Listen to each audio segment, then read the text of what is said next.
Le Venezuela et l'Iran représentent deux réalités face à l'impérialisme américain. Bien que confrontés à des pressions similaires, leurs réponses diffèrent radicalement.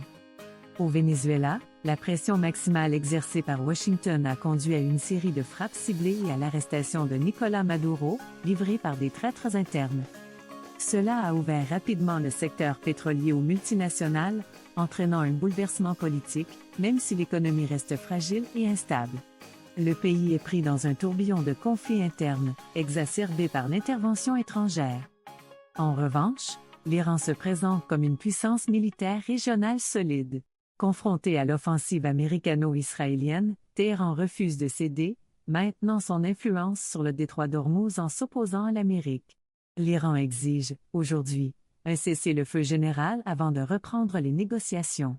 La nature asymétrique de sa réponse, soutenue par l'Organisation des forces de défense nationale, a permis de transformer la confrontation en une impasse stratégique.